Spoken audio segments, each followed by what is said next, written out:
Talking about a KOD. Can Belair do it? Oh my God. Oh my God. Oh no. Belair simply collapsed.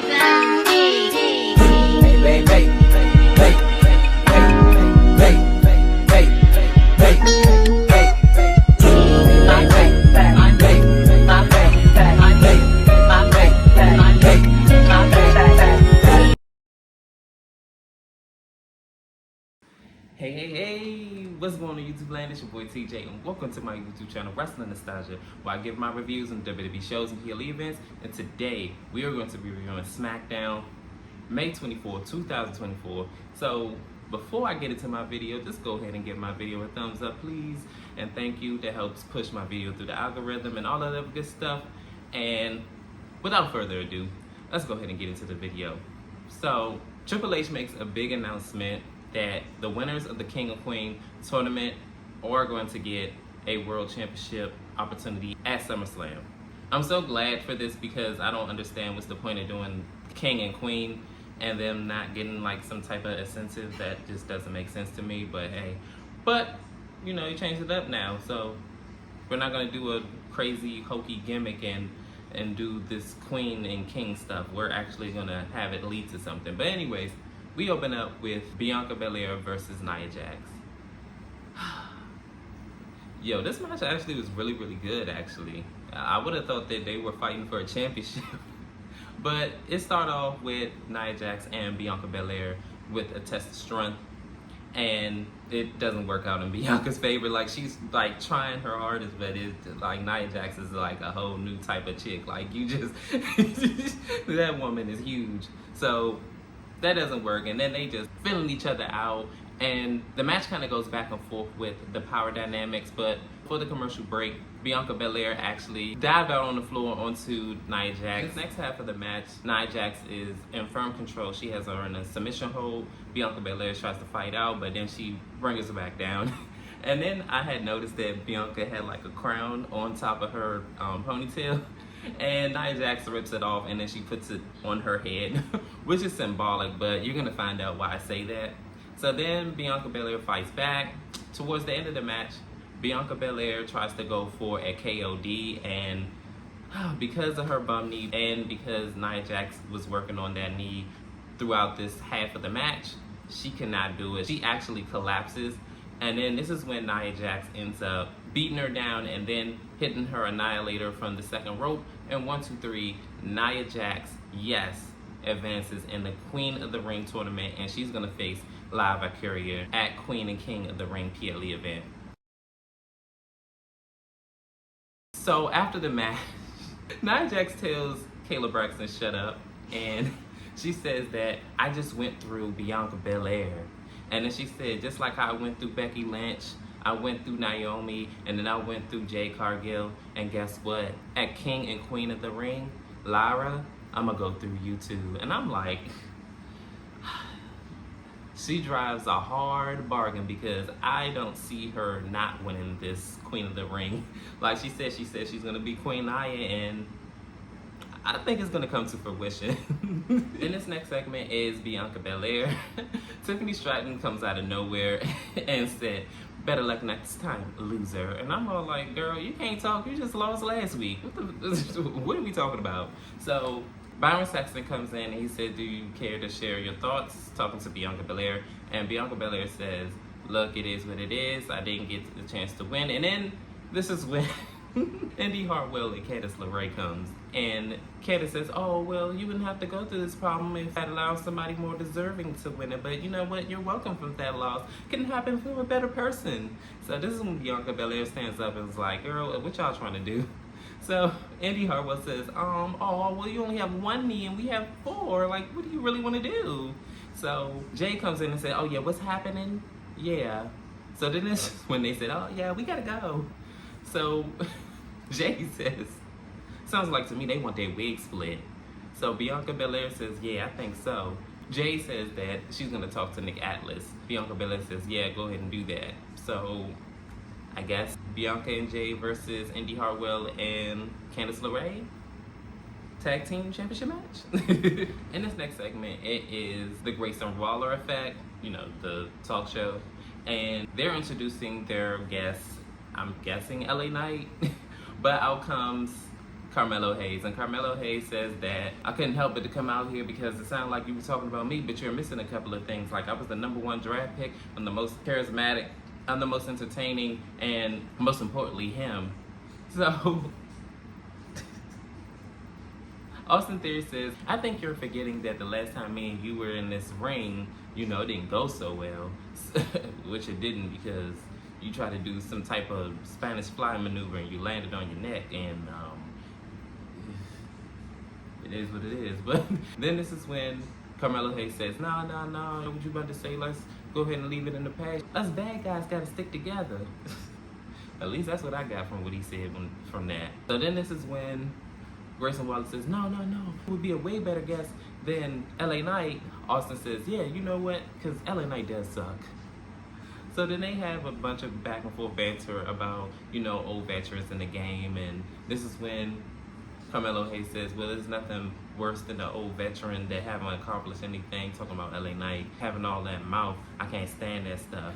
So as Carmelo Hayes, Austin, and Grayson are all going back and forth, tugging on LA Knight's baby hairs, talking about how much of a has-been he is, and that he is a choke artist, he's never won the big one, and we're saying, yeah, his catchphrase and things like that. LA Knight comes out, and he destroys Grayson Waller's whole setup that he had. He said, you know how much it cost me to get all this stuff here? All the props and stuff.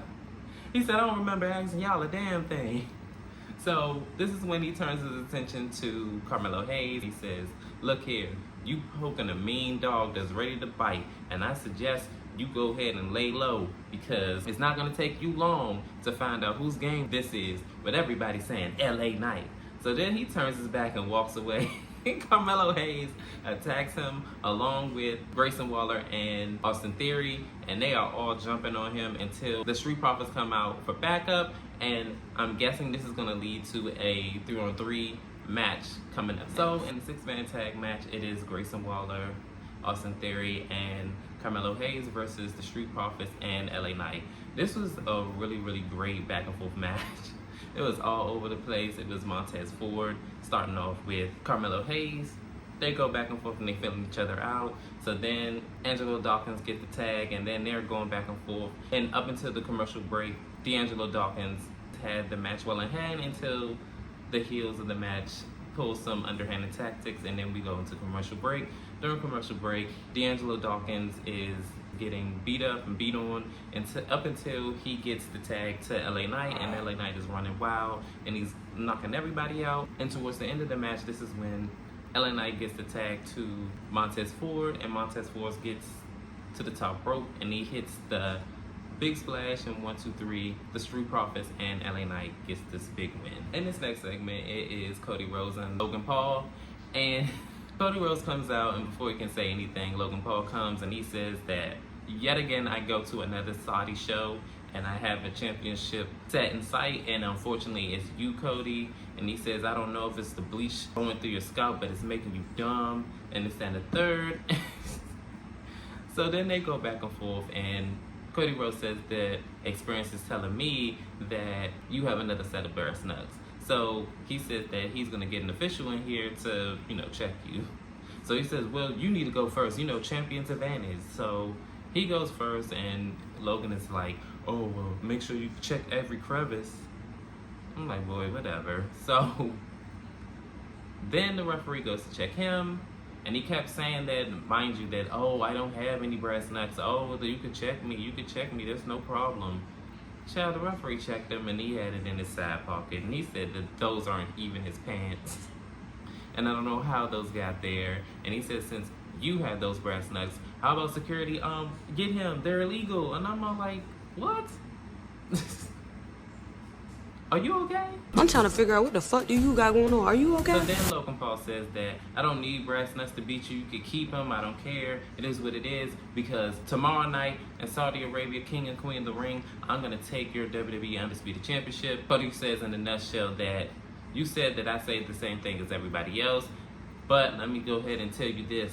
I don't believe that you're a YouTuber. I do believe you're a superstar, and I do believe that you are a pro wrestler. But until you stop treating this part-time, you will never be on my level, and you would never, ever be WWE Undisputed Champion. And I have to agree, like, Logan doesn't even defend his own championship. So why are you going after anybody else's? Is beyond me. Like, you're treating this like a prop. And you're not adding any type of prestige to the championship that you have yourself. Like, out of what, the 202 days that you've been United States champion, you only defended twice? Once at Royal Rumble and once at WrestleMania? Like, come on. But at Saudi Arabia, King of Queen of the Ring PLE event, we're going to see who's going to be the better man between Logan Paul and Cody Rhodes. In this next segment, Randy Orton says that from day one since Tama Tonga came to WWE, he's been unhinged and deranged and been doing a bunch of wild stuff, but unfortunately that does not faze me because I'm Randy Orton and I have just as much of a mean streak as he does, and I'm going to make him reintroduce the 3 most deadliest letters, RKO. So we're going to see Tama Tonga versus Randy Orton later on tonight in the main event. In this next segment, Bayley comes out for her match, and right before she goes out to the arena, she runs into Nia Jax.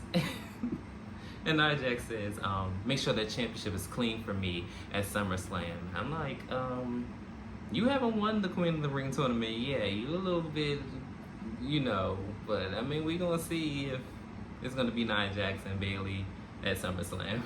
In this next matchup, it is Bayley versus Chelsea Green. And Chelsea Green has Bayley rocking in the beginning. Like, she comes out with swinging and then knocks her down, and then she just beating her down up until the commercial break.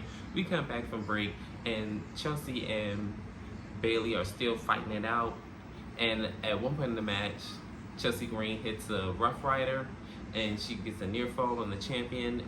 And right when Chelsea Green looks like she's about to win this match, Bayley ends up hitting her Rose Plant, and 1, 2, 3, she wins this match. But right after the match, Piper Niven ends up beating her down, and Bayley tries to fight back, but it does not work.